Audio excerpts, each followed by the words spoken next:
Good morning.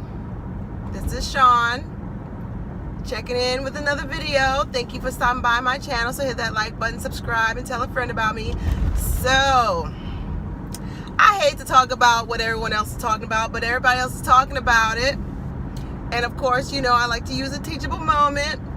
So this is a lesson where believing your own hype goes wrong. Because, you know, Miss Tiffany and Haddish kept saying, she ready, but she ain't ready. She's not ready. She's not ready. Sounds like girl did an old-fashioned choke. Poor thing. But you know what? I'm going to chalk this up to rich people problems. Because, see, when someone who has stardom and status chokes, they usually get a do-over. Case in point, Mariah. She bombed 2 New Year's Eve shows.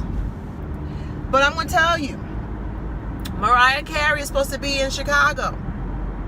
I'm not going to go see her. You know why? Because she has proven to me, in my opinion, that she thinks she can just show up and just be her. Okay? She thinks she can show up and be her.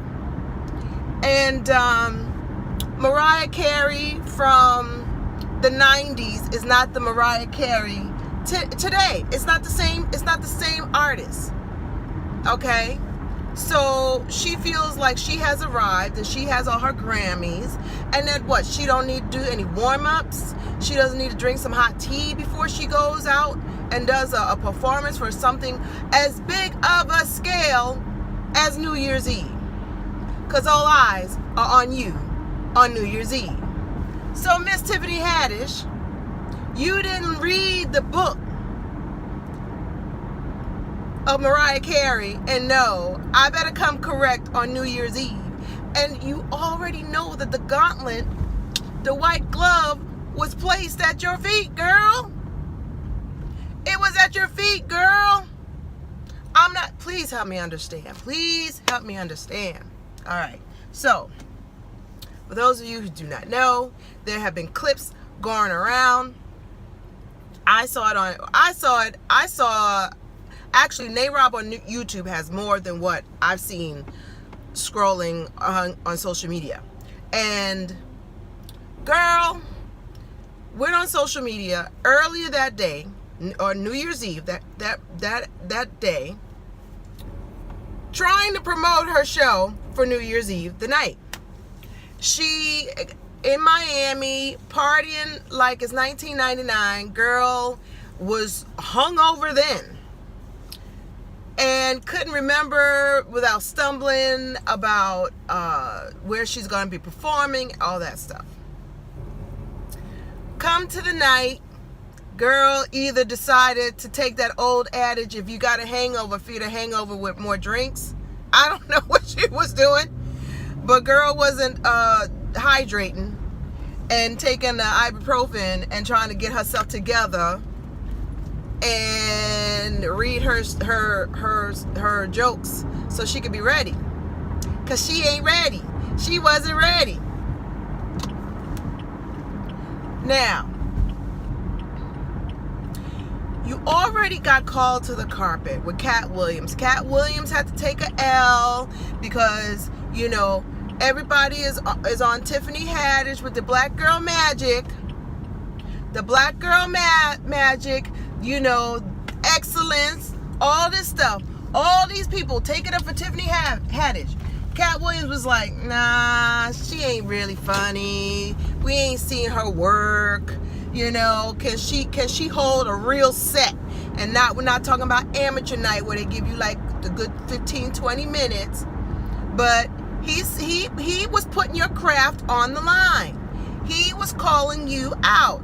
And everybody thought that he was wrong. I'm sure Cat Williams is like, I said it. Y'all made me I had to retract my story, but I said it. So here we are on New Year's Eve. You drunk. This This is your night to prove everybody wrong. You have a packed audience. I mean, it's New Year's Eve. Everybody's feeling good. Everybody's coming out to have a good time and to have a laugh and bring in the new year with a bang. And you partying as hard or harder than them. You do know that you was at work, right? You do know that you was at work. See, this is what I talk about. Believing your own hype goes wrong. See, everybody's been sticking up for you, and I'm not saying there's anything wrong with that, because there are haters out there. But this is when you was believing your own hype instead of saying, I am an artist, I am a comedian, I still have my game to stay up on. See, that whole thing, if you stay ready, you ain't got to get ready, because you wasn't ready, honey. You wasn't ready. You wasn't ready. You wasn't ready. And you got caught with your pants down. Bad. I mean, the crowd was already drunk. So it's not like you had to do extra hard, except for the drunk hecklers. But you already had an audience that was there to see you and have a good time. Girl, see this, we've all done it though. We've all done it. When we were in high school or college, and there was that class that you thought you had, and that you didn't think you had to study, and all that, and the test came, and you didn't even cram. You didn't cram. You didn't go in for a good night's sleep. You didn't even decide to read your notes 10 minutes before walking in the building. You was like, I ain't gotta study for this. And you sat down at the seat. If you old school like me, you sat at the desk. And the new school, y'all y'all turned on your laptops. And you just got skunked. 'Cause you wasn't ready for this test. Girl, your material should have been so bomb that nobody could ever say again that she doesn't have the chops to be a comedian. Because see, that's what was going on. There are people in your industry that don't think you deserve to be in the industry.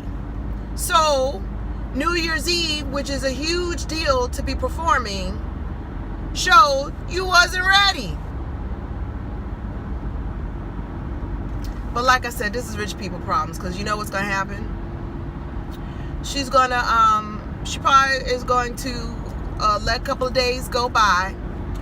She's going to talk to Kevin Hart. He's going to tell you, girl, this is where you make lemons out of lemonade. She's going to take a page from Kevin Hart, because after all the dirt he did, he didn't decide to make a comedy special. So he's like, listen, you let this blow down. You humble yourself. You take one for the team. You say how you wasn't your best self. You know better. You're gonna do better, and tell them the next place you're gonna be. And people are gonna go because they didn't see how you bombed out. And then the people are gonna want to see if you are really gonna take this seriously and come with a good show. See, if we bomb, like there was a big presentation and we bomb, we may get a box to put all our belongings in and get the door. But rich people problems, we don't walk around with PR people to spin it and prepare us for what we got to do, so we can do the setback as a setup for a comeback. See, we don't get those, us mere mortals. We don't get to do that. But don't worry about Tiffany, because this is just a setback, and she's gonna set it up for a comeback, and she's gonna be fine. She's gonna be fine, and people are gonna buy tickets, and this is just gonna be something that's a little, blemish in her thing. She's gonna, she didn't do anything so egregious like call people, names and all that. She was just drunk. She was just drunk at work. She was drunk on the job. Now, there's some comedians that can do that, but girl, you can't. You was already nursing a hangover. You can't do that. So, lesson learned. Lesson learned. So, that's all I have. I'm not saying I'm doing Jumpstart January yet, but I came with you with a video. So, happy January 2nd. Take care of yourself and each other, and I will talk to you soon. Oh, and okay, this is how the holidays mess you up. I'm so twisted with my days that I realized I had not watched Dirty John. So I'm now going to have to watch that and bring you a review. I'm so glad that we're getting back to normal. So take care of yourself and each other. Talk to you soon. Bye.